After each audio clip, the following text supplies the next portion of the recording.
Hello everybody, today we're watching once again PancreasNoWork. Today, do or don't, Slaves of Darkness. I am very sure this is Age of Sigmar. And yeah, it's PancreasNoWork, it's gonna be great. Check him out, subscribe to him. If you enjoy, subscribe to me too, and let's do this. Looks like I've got no choice now. I've done enough of these that if I don't want the end to be a complete overload of the topic, I've got to cover some of the chaotic factions now. Let's go. So when I sat down to start writing this script, I had some choices ahead of me. All I've Yeah, actually done so far were the Beastmen, or Beast of Chaos, but same thing. I could do the same Chaos thing. Space Marines, or get into specifics with 1,000 Suns, you know, stuff like that.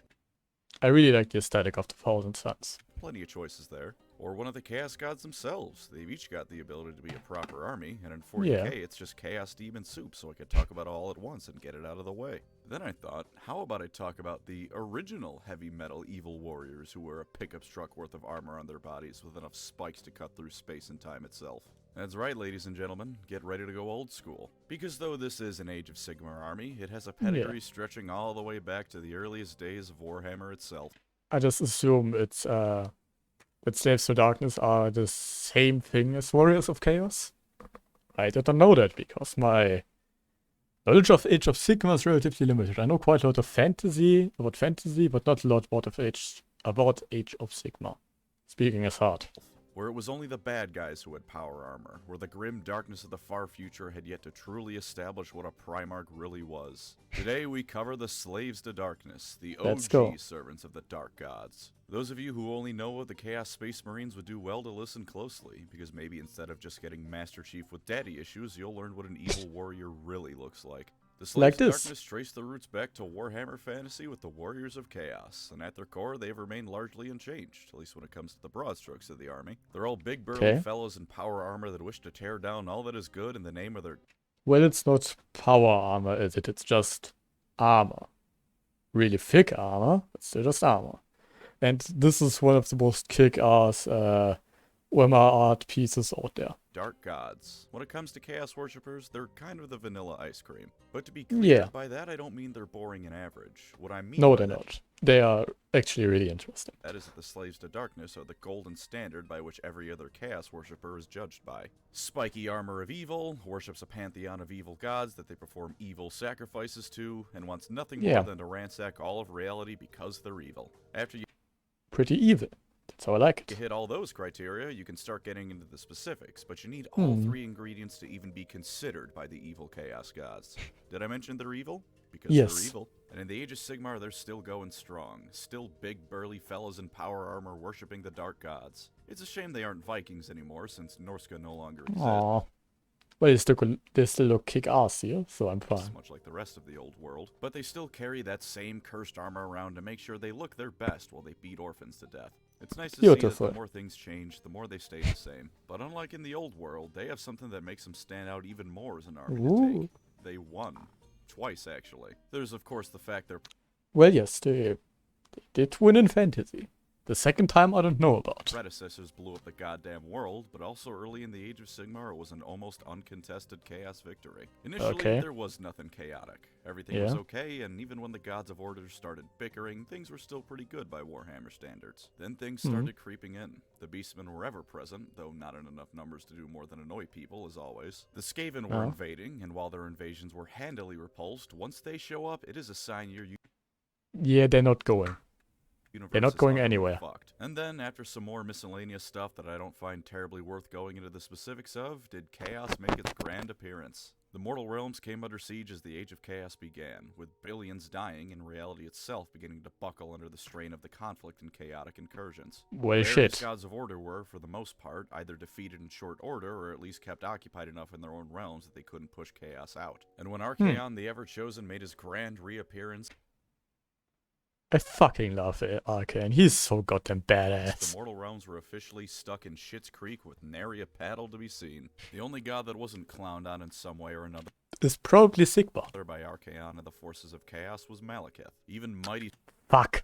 Sigmar was driven back through a Ah, combination of shit. the sheer power of the chaos gods and I guess strong. him being tricked into losing his hammer. Nagash also stuck around too, I guess. Yeah, he got bullied by Archaon, but he's the god of death and inventor of necromancy. It's partly a criticism against Archaon that you can't get rid of someone like that. Afterwards, the Age of Chaos was well underway, and for several hundred years did the Chaos Gods and their followers have all sorts of fun with the inhabitants of the mortal realms. While plenty of places distant reminder that Stanesh exists. This is very literal fun. Did either hold out or escape their notice, it's important to note that for the most part, Chaos had won. Sure, some of the other gods did okay holding them back. Tyrion and Teclis were able to stabilize the Lumineth, and Gork and Mort probably only noticed that some of the humans in the realms were spikier than they were before. But the vast majority of the mortal realms were overtaken by Chaos, left to their own devices, while Sigmar desperately rushed to create a solution. Of course, with the Stormcast Eternals, the Lumineth, and Nagash all coming into their own, as well as Kragnos breaking out of his own personal jail, the forces of Chaos don't have it going totally their way anymore. While the fight is still ongoing, it seems that for the first time in Warhammer history, Chaos itself can be said to be on the defensive. Galmaraz can... Excellent. That's, something I like. Redeem those who follow the Dark Gods. Nagash's claim on the dead means that unless they're actively interfering, the Chaos Gods aren't getting those sweet, sweet souls, and the Lumineth are practically designed to be a hard counter to them. To say nothing of the fact that the Orcs in AOS rampage across reality before Chaos did it, so perhaps the winner of this Warhammer setting will yet be the greenest of them all. But I digress, and either way, that's all you need for backstory, to be honest. I know it's a bit light compared to what I usually do for these videos, but I don't think the Slaves to Darkness need much backstory to figure out what these guys are all about. No, you don't. Look at some artwork of them while you have power metal playing in the background. Whatever you come up with in your head is probably lore accurate. Personally, I recommend Masters of the Galaxy by Gloryhammer for the theme song of these guys. You might think that it'd fit the Chaos Space Marines better, but the Chaos Space Marines aren't nearly as worthy a Gloryhammer as the Warriors. No, the Chaos Space Marines are kinda... Well, they are still cool looking, but like... You know, they follow Abaddon. Everybody doesn't follow Abaddon is by the way fine, but those who follow Abaddon... Why? Warriors of Chaos are. So I go for these guys from a lore perspective. Well, like I said earlier, they canonically have more or less one Warhammer twice in their backstory now. And while that first win was the end times and this complete and utter horse shit, it still happened. A win's a win, as much as it pains me to admit it. Genuinely, no one else in Warhammer has ever done that. So if you want to have the one and only winning faction on the field, you want these guys. And if you want said winners to be bad guys, you can't really get worse than the Slaves to Darkness. Aside from the Skaven admit. Who compares? Skaven? Maybe Nagash? That's about it. But their evil is funny. The Slaves to Darkness, meanwhile, are good old classic evil demon worshippers. Yeah, they are just evil. That is good and holy in the name of the dark gods of chaos. And you know what? I love them for that. Look at the 40k Chaos Space Marines. If you ask them why they turned on the Imperium, you'll get all sorts of long-winded answers about honor. Yeah, they give boring reasons. In Eras and Fantasy, it's like, why did I turn to Chaos? Because I want to. And glory and treachery that boil down to daddy issues a good 90% of the time. The Horus Heresy, the epic saga of how 9 of the Primarchs turned against the Emperor, boils down to daddy issues. And I gotta be honest, that's a pretty lame reason to turn to the forces of hell. The average warrior of chaos, meanwhile, just says, I'm an evil bastard, and then burns down a hospital because he finds it funny. And that is the best kind of evil. None of this stupid Magnus did nothing wrong or the Emperor turned his back on me crap where they look at a bloodthirster and somehow gaslight themselves into thinking that they have the moral high ground. The Slaves to Darkness wanted power and they turned to the devil to get it. That's the best kind of evil. Fair enough. The villain of the story knows damn well he's a prick and just revels in it. And while a fair few of the Slaves to Darkness joined Chaos because they felt Sigmar turned their back on them, I'd argue that it's a different situation. They turned to Chaos I don't know the situation, and he'll probably explain now. Because they felt that in the darkest hour of their need, their god abandoned them to the worst the world has to offer. Not because that's a fair enough reason. Because their dad didn't tell them about the thing he was working on in his basement, so obviously the only course of action is to team up with Satan. Another reason to go at them is that you have some of the strongest forces in the setting backing you, the Chaos Gods. Yes, they are at the end of quite the day, powerful. As a pantheon, they're kind of unmatched, as much as saying that burns my throat. On their own, I'm willing to bet one of the Chaos Gods could be beaten. On their own, yes. Yes, you could probably handle that, but There's 4 of these If suckers. you lock Khorne and Sigmar in a room, my money's on the hammer guy. Same with Gork and Morka. Hell, I'm reasonably sure it's canon that Gork and Mork beat the shit out of Khorne by accident over in 40k once. But on those few occasions, It's Gork and Borg, they're probably... My headcanon is they are, like, easily the strongest gods in the setting. But they don't use it for anything, because they're too busy fighting each other. they come together as a whole, good luck everybody else, you're gonna need it. And Archaon was apparently off killing entire universes before he came back to face off against Sigmar a second time, so there's another bunch of wins for Team Chaos, just in case you doubt my word. Oops. And yet, Chaos in AOS has been toned down a bit. Obviously, in Fantasy they won, and over in 40k, I know at least one of the writers has said that in his eyes a Chaos victory isn't a matter of if, but when. But in AOS, I genuinely think they don't have that guarantee. Sigmar's Stormcast Eternals rock the mortal realms, and while they've hit stumbling blocks, they have repeatedly shown they can go toe-to-toe with the strongest Chaos Warriors and come out on top. The Lumineth Realm Lords delete Chaos wherever they end up, and while Nagash may keep losing to Archaon, his forces have... Well, their forces have the kind of advantage that there's a lot of them. With a lot, I mean... infinity. Because as long as people keep dying, he keeps having dudes to fight for him. And this is a Warhammer setting. Have reached the 8 Peaks, which for the longest time was thought to be completely unobtainable to other races and lost to Chaos forever. And you can't really win a war of attrition against losing to Archaon. His forces have reached the 8 Peaks, which for the longest time was thought to be completely unobtainable to other races and lost to Chaos forever. I don't know what it is. And you can't really win a war of attrition against the guy who can raise the No, dead you instantly. can't. If you're wondering why I'm putting them being less powerful than ever in a way in the pros section... Because,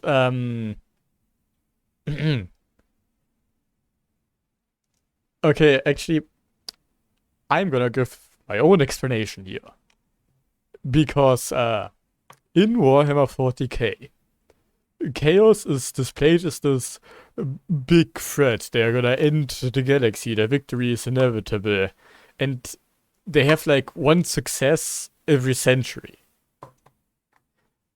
Like, it usually actually matters when they get a big win, yeah, but, like, they get the shit kicked out of them so often.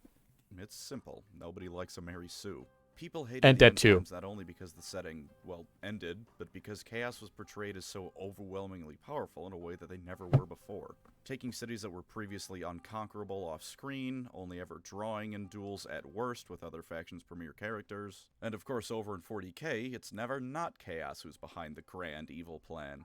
That is also true. Even when the Tyranids or Necrons are involved, Chaos 9 out of 10 times will find a way to make themselves the main threat. But in AOS, other people are allowed to shine and make gains. Chaos, of course, isn't just sitting there letting everyone win. Bellator was arguably the first being to make true, permanent gains against the Stormcast, with his Chaos Storm shenanigans preventing them from resurrecting. And Archaon's list of defeats in the setting currently only really consists of Malekith, like I mentioned earlier. In AOS, Chaos is reliably being countered and not just winning for no other reason than they're the forces of Chaos. So if you want to be powerful but not bullshit powerful, I think the Slaves of Darkness shine in a way that Chaos hasn't in some time. They actually don't sound too bad. Not Abaddon and being total jokes, or Archaon during the end times and nothing more than a bunch of authors' pets. And lastly, for lore positives, Chaos is at home in pretty much every single encounter imaginable. Sneaky Black Ops style stealth missions? Chaos cults are everywhere, so a small skirmish battle is perfectly valid. Massive, realm-shaking battles for the fate of reality? Khorne attacked all the other Chaos God's forces at once during the Age of Chaos, so even at 1/4 power, the Slaves to Darkness are more than happy to throw down en masse. And unlike in the other Warhammer settings, where Chaos is on the attack 9 out of 10 times, the forces of the other Grand Alliances pretty regularly go on the offensive against the Dark Gods. This means that you can have your army of evil be a primarily defensive one, which is a nice change of pace. You've got room to fluff your army towards whatever scale of engagement you can think of, which is always nice. For their tabletop positives, the Slaves to Darkness fight like the art of them suggests they would. For the basic Chaos Warriors unit, you've got yourself a unit with 2 wounds per model, 3 up save, ward save of 5 against mortal wounds, and... I've actually played some Warhammer. Jesus, that's powerful. 2 attacks minimum per model. If you thought that was That excessive, hurts. then you might want to sit down before you faint of shock, because you can give some of them marks of chaos. Oh Choose god. one of the 4 main gods or Chaos Undivided, and you can get all sorts of wacky bullshit to do. Such as Khorne's Mark, where you get an extra attack if a unit charges, as well as the potential to cause D3 mortal wounds. Ouch. just for charging. Want your units to Ouch. haul ass? Give them Slanesh's Mark. The Great Horned Rat isn't included, unfortunately, but if Aw. nothing else, that's a very lore-accurate bit of gameplay. Well, Bravery scores yeah, are also too. pretty good across the board, with a few units like the Chaos Marauder Horseman having the pretty dogshit score of 5, but most everyone else having a 7 or higher. And this is just the basic infantry. Ogroid Therodons don't have much of a save, but good lord do they hit hard. Your lord choices have the survivability and punching power of the basic units and then some, and that's not even They counting the hurt. special characters. They I hurt was a gonna lot. list off a whole bunch of things Archaon can do, but you know what? That alone would double this video's He is pretty powerful. length, so here's some quick highlights. He's more or less guaranteed to get rid of endless spells. He can potentially insta-kill anything he fights, although it is rare to see. And with a 3-up save, 4-up ward, the ability to regenerate, and having 25 wounds, he's not going anywhere. Ouch. A fitting stat block for someone who ended the world before. This army excels at ripping people to pieces. All in all, if you really want to murder I your enemy and can don't care for guess. things like subtlety, you want the Slaves to Darkness. Yes. That's not to say that's all they can do. Their magical game is pretty good. It's not amazing, since of course that's Tzeentch's deal and he's got his own army too, but it's solid. You've got some nice if risky damage potential, some buffs and debuffs, and instantly rolling on Eye of the Gods, which I'll talk about shortly. And if you take the Grunt Okay. Summoner, you can use spells from Tzeentch's lore, which means I lied about what I said earlier and Ouch. Tzeentch not sharing. Now, I will admit to not being the biggest fan of their spell list, but I'm also spoiled in this matter because my main armies are the Lumineth and the Eldar, whose magical games are very good. yeah, Almost anyone's gonna yeah. look like a piss-poor wizard compared to elves. It's hardly fair. So with that being said, I don't think you'll be disappointed by the magical prowess of the Slaves. It feels like a nice bonus to an already solid army, rather than something that's just shit. Be'lakor can also add some tactical tomfoolery to the mix as well, because he can tell an enemy hero unit that they are simply not doing anything until their next turn. No attacking, Lovely. moving, issuing commands, nothing at all. He also heals whenever people fail battle shock tests. The dude heals off fear, and I don't know about you, but I'd be pretty afraid if this thing showed up outside my window one day. You might Yeah. not be, I mean, you might be built different, but I would be. I would be too. Now, Eye of the Gods, which to me is both wonderfully fluffy and can potentially be game-changing. Certain hero units have the Eye of the Gods keywords, and whenever they destroy a hero or monster, they roll 2d6 on the table. Now, if you roll Okay. Snake Eyes and get a 2, they die and turn into a Chaos Spawn, which sucks. Ah. On a 3, nothing happens, and anything above that gets you a whole lot of potential good results. Regeneration, a free ward, a free plus to your rend, all that and more. Your hero might even become a demon prince as long as you roll an 11 or 12. To be clear, the only horrible thing that can happen is on a roll of 2, which is very unlikely with 2d6, Yes. and almost everything else is helpful in some capacity. Also, non-hero units with the Eye of the Gods keyword only roll 1d6 plus 2 instead of 2d6. While this does unfortunately mean that your unit of Chaos Knights can't become a unit of Demon Princes, it also means that they can't become a unit of Chaos Spawn. The Demon Prince is kind of mid anyways, so it's not that much of a downside. You can also re-roll one of the dice as well, which is neat. For the last rules positive, it's pretty easy to make allies out of these guys with the more specifically aligned god armies. Especially Archaon, who can be slotted into almost any of the other armies without messing up their Legion-specific abilities. The Well, Skaven are that makes tragically sense. exempt from this once again, but that They're the Skaven. hurts the Skaven more than you, since they don't really get any friends aside from sometimes Nurgle. As for their models, they're very good, especially with the update to the basic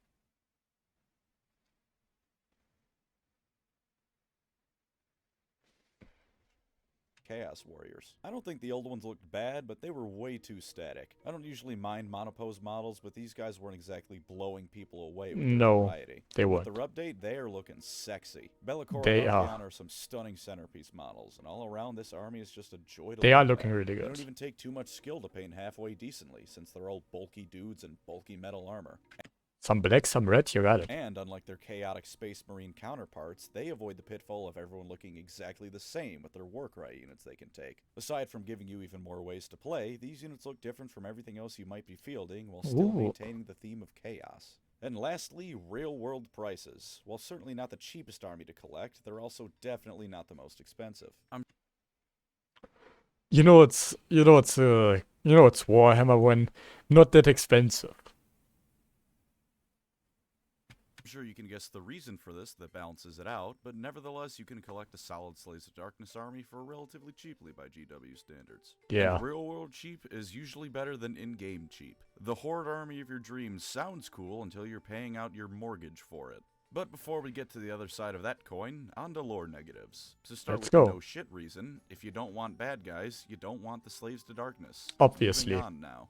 Slightly more substantial criticism related to this is how goddamn edgy they are. Now when it's portrayed in an over-the-top, fun way, this is not a problem. Rip and tear for the forces of evil. That's metal and fun. But when you start trying to take them more seriously, I start imagining someone listening to Linkin Park in their bedroom at 11 at night and thinking about how no one truly understands their pain. Not that it's impossible to take chaos seriously and do it well. A Stormcast Eternal saw Nurgle, and it was one of the most horrifying things ever written about Warhammer. Just I don't wanna know. some straight-up cosmic horror. But with that being said, it can be hard to do without sounding like you spend your off hours at Hot Topic. It can Much be. as I said that they're no longer complete Mary Sues in AOS, it's a reputation that can kind of linger. Being responsible for the end times is a reputation that can never quite be washed away. No. Like chaos corruption, funnily enough. While my personal bias against chaos is very much tainting my views here, I admit, I truly think chaos has a bit of a negative reputation it can't shake due to how GW uses it. GW retcons chaos losses to their heart's content, from the Storm of Chaos to the Eye of Terror campaign.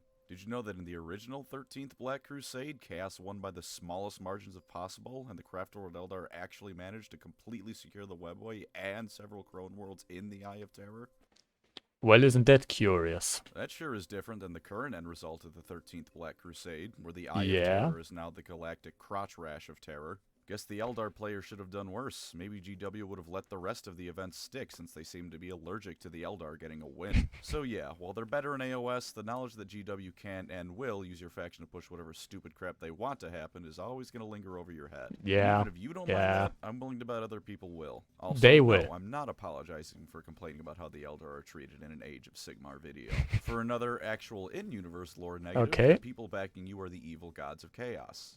They're evil gods. They do not give half of a shit about their followers. No, they don't. Ariel and the T-Twins love their followers, as does Gorgamorka in his own weird way. Some gods don't give a shit either way, but at least offer genuine boons as a reward for service and loyalty. Hell, even Nagash doesn't turn you into people soup when he gives you a power-up. He might enslave you forever and explode your head, but his power doesn't inherently hurt you unless he's trying to hurt you. Which admittedly is not an infrequent occurrence, but that's why we love Nagash. Fair enough. The power of We chaos, love Nagash. Meanwhile, even just plain old vanilla chaos undivided, is actively harmful to those who use it. Only the strongest of wills can hope to gain anything truly substantial out of chaos worship, and even then it comes at one hell of a price. And I just really want to make sure you understand the chaos gods don't care about you. Khorne only cares about blood, Slaanesh pleasure, and Tzeentch certainly doesn't care about his followers one single bit. I suppose Nurgle does in his own messed up way, but I'm just gonna be honest with you here. Nurgle's love sucks. Yeah, I don't want to be turned into a blob. Thank you, Nurgle. It's largely just apathy, and it turns you into a different kind of people soup. Can't say I'm much a fan of it. And as you might expect from this, chaos corruption for the most people is a one-way ticket to damnation. Galmarez can cure people of it, for lack of a better word, but there's only one Galmarez. And while it probably isn't the case that only Galmarez can do that, since Alariel managed to purify some dude in the old world, it's still not exactly common. Once you're on the chaos train, it's for the most part a one-way ticket to hell. There can be no happy ending for any followers of the Dark Gods, only the echoes of their laughter as you finally fail to meet their expectations. And a final lore negative is that they're no longer just Vikings. And you know what? That's enough of a negative to really take it into account. That's sad, but it's fine. Gods is awesome, and while they all look the same still, they aren't Vikings because Norsca no longer exists, and therefore not everyone is going to be a Viking. And that, by the nature of the beast, dilutes the pool of awesome. Sure, it gives more room for backstory, and that is a good thing, more options to fluff your army, but I want my Vikings, damn it. And unfortunately, not all of them are Vikings. Truly, in the grim darkness of the timeless eons of the mortal realms, there's no such thing as a Viking. Tabletop negatives now, before I get too weird with that last point. Slaves to Darkness are a rare breed in that they can take a hit and dish out the damage, which is very good. To balance this out, the Necrons have a good shot at outrunning them. A grand total of 5 movement for the baseline Chaos Warriors. Hope you're not charging across the field against the Caradron Overlords. Even their Chaos Knights and Varangard Cavalry only have a movement of 10 inches, which isn't slow, but for cavalry it isn't exactly setting the land speed record. The Chaos Chariot is admittedly fast at 12 inches and can cause a hell of a lot of mortal wounds, but you can only take 3 of them in a unit tops. Again, I admit to a bias here because I run Eldar. Anything that isn't moving at basically the speed of light or a Wraith Guard I have no interest in. And there are ways to teleport your army or make it move much faster, such as Slaanesh's Mark, so it isn't completely crippling. But if for whatever reason you can't use those buffs, say for example the casting roll to increase their movement doesn't go off, then they're foot slogging it and that's all you got. And if you're fighting an army with either good magic or ranged games, or Ouch. both, that can really screw you over. Yeah, it's it's very gonna easy hurt. to be confident in your army's X, Y, and Z abilities to pull off some movement shenanigans with until you start the dice rolls and end up with snake eyes for the third time that match. Speaking of, you know what the range game of this army is? These Not a guys. lot. Hey, and there's 12 inches of movement again. Pretty good. With 2 wounds and a 6-up save. Hope the opponent doesn't have anything with rend. To be fair, they can pull some trickery with their feigned flight move, but that doesn't matter much if they get pelted with 1,000,000 arrows before they get to the fight. It doesn't. Oh, pardon me, they force the enemies to subtract 1 for wound rolls against missile attacks. Oh, Doesn't matter no. if they get pelted with 500,000 arrows before they get to the fight. There are also those fellas I mentioned with 5 bravery earlier. That's your whole ranged game. Hope you enjoy Ouch. only being able to reliably kill clan rats and free gold infantry, because anything heavier than that is probably just going to give your ranged units that plate mail stare. Also, do you remember how I said in their lore negatives chaos actively hurts its users? Well, guess what happens if your version of smite fails to go off? Ach, scheiße. Instead of the enemy taking 3 mortal wounds, your caster does. That was fucking awkward to say I'm never speaking non-English language here ever again. And while the spell to allow any unit to make a roll on the Eye of the Gods table probably isn't going to cause your hero to turn into a chaos spawn, it can still do that. Generally That not would a suck. desirable outcome. Hell, there's an Yeah. argument to be made that the Demon Prince isn't really worth it either, since he's arguably worse than whatever he transformed from. Just to be clear, I don't know this for fact, but a whole lot of people online said it's basically a downgrade. Whether or not that's still true as of the making of this video or in the future when you're watching it, I can't say, but the magic of this faction is definitely something to be wary of. Also, I flew into Yes. a coughing fit immediately after the first take of that line, so maybe it's best to just be wary of the Demon Prince. He can cause wounds in real life. That's pretty scary. At this point, I probably don't need to say it, but I'm once again biased here as well. Teclis Yes, is you are. physically unable to fail at casting a spell, and Farseers are immune to perils of the warp. So the idea of built-in Well, mechanics makes me cringe, because I'm an they are elf. elves. But you knew that already, I'm sure. I did. The last video of you I watched was the goddamn High Elves video. Rules downsides, and what counteracts the cheapness of collecting this army, is that these bastards are expensive when it comes to point costs. The basic unit of Chaos Warriors is 210 points for 10 of them. That's expensive. That's really expensive. 220 for 5 Chaos Knights if you want their admittedly powerful cavalry. A unit of 5 Chaos Chosen is 240 points, and if you want those chariots I mentioned earlier, that's going to run you either 100 or 300 points for either 1 or 3 of them. All of these units kick ass, I'm not going to lie to you, but naturally their price is reflective of this. If you want Yes. cheaper units, you have to deal with the Marauders or Marauder Horsemen, and those units are garbage, like I'm talking Clan Rat levels of power here. Except Clan Rats are 100 points for 20 of the bastards and only exist to eat bullets for the artillery behind them. Marauders are 85 points for 10 and don't have anything to actually stand in front of while it shoots, except for the Chaos Warriors and other actually good units which can feasibly tank all those shots anyways. They're also just old and ugly models, they've not aged well or been replaced, unlike Nope. the rest of the army. Like, some of these look fine. But, like... What's that yee-ass haircut, my guys? Yeah, this dude looks cool, I guess. So does, like, this one. That's about it. And you want to know how much Archaon costs? How much you're paying for the I don't want to know.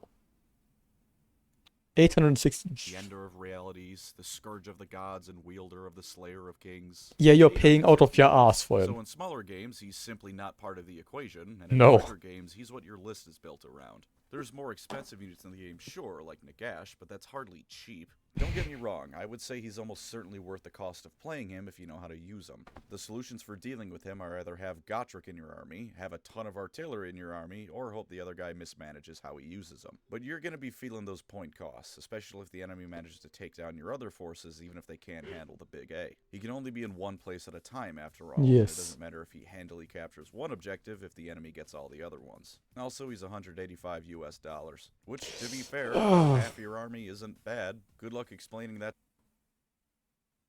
He has got him gorgeous, to though. either your parents or significant other, though. Naturally, this is also the case for the entire enemy army. You'll reliably win fights with your core units against even some of the enemy's elite units, but anything you lose is probably going to hurt, especially if they haven't managed to at least take down one unit with them. Easier said than done Yeah. to get rid of a unit of Chaos Warriors, but it's worth heeding the advice of Sergeant Johnson when it comes to these fellas. They're tough, but they ain't invincible. I bet the average Chaos Warrior doesn't even know what the ladies like either, since they most certainly don't have 66 tons of straight-up HE spewing divine intervention on their side. I mean, they don't have artillery by that, just to be clear. And lastly, Yeah, my that's downsides just... of them assembling and painting the models. I do hold by the fact that they're one of the easier armies to paint, but that comes with two caveats. Yeah. One is that these guys wear the spiky evil armor of evilness, which means they've got all sorts of fiddly bits to assemble that can prick your fingers. Now, I of course am immune to this, as having diabetes since I was 1 year old means my fingertips have lost all feeling after thousands of little needle pricks. But you might not have type 1 diabetes, or you might be young enough to only ever need things like a Dexcom, where it doesn't require repeated digit mutilation to know your blood sugar. Okay. In which case, fuck you, you little scrote. You never knew the struggle of 6 insulin shots a day, of a dozen Lancet pokes a day. You coward, you utter cretin. I'm with Korn on this one. The blood flow made me stronger for it, and you will forever be weak. I hate you, I hate you, I hate you, I hate you! Oh Gott. PancreasNoWork. News that these spiky bits naturally mean there's a ton of things you can highlight on the model, and if you're insane enough to do this, the average model is going to take about a year to paint to your satisfaction. I am insane enough to want to do this, so it's a good thing I don't like collecting chaos. But if you do like chaos and aren't cracked enough to want to do this, then all I have to say is good luck to you. Yeah, good luck. So that's the Slaves to Darkness. Slow and steady wins the race, and in their case, they've won that race multiple times. You've got to be willing to take some risk as well as no small amount of punishment if you want this army, but while I haven't played against them myself, I've spoken to people who either have or use them as one of their armies. They can rip and tear like no one's business, so if you lean towards chaotic evil and want to punch children in the face for being stupid and hopeful about the future, here's the army for you. Sounds good. I think I could enjoy that. And just to repeat for you here one last time, a lot of my criticisms stem from the fact they're very different from the armies I prefer. They're slow and tanky heavy hitters. I like my elves, which hit like trucks and move like the wind, but fall apart if you look at them for too long. Well, the good old Slaves to Darkness are a lot more for my preference, because I hate units that fall apart when somebody looks at them. Or the rats, who you can lose 100 models of and still be able to confidently say you're going to win the game. That, however, I actually like. So don't be afraid to take up arms for the Dark Gods. The No. punishments are great, but the rewards can be far greater. Thank you as always to my They probably aren't, though. wonderful channel members. You are the tortured soul to my Chaos Lord, allowing me to fuel the dark rituals that go into the creation of these videos. Yeah. If you'd like to support the channel, feel free to subscribe or become a member. Either way, thank you for watching. Do just Take care that. out there. In-joke. Bro, it is outstanding how much more competent Archaon is than Abaddon. You can cope all you want and say things like, Abaddon didn't fail the first 12 Black Crusades, he was marking things off his checklist. You know, Yeah. you need to mark things off his checklist before finally blowing Cadia up after 10,000 years? Archaon. And he's had to deal with much more stiff opposition. Who's Abaddon have to fight? Ooh, Space Marines. Wow. Haven't seen that a million times before. How original. But you know who Archaon has to deal with? Literal walking manifestations of the gods who oppose him, from Nagash to Teclis to Sigmar himself. And of course, beyond all others are two very special cases Archaon still managed to come out on top against. Karl Franz, blessed be his name. No doubt he won through treachery and deceit, since you can't kill Karl Franz in a straight-up fight, but the old world is gone either way. And Yeah. Gregor Ironhide, the orc who was up against someone who could see the future and read every move he would make, and still nearly killed him. Abaddon would fold like laundry to either of them. I Yes. think Chaos Marines suck. Well, that was awesome. I think I like the Slaves to Darkness. Why is there World of Warcraft? Anyway. Yeah, Archaon, you are the warmer Age of Sigmar. Here, indeed. Wait, isn't that Sigmar? Bye.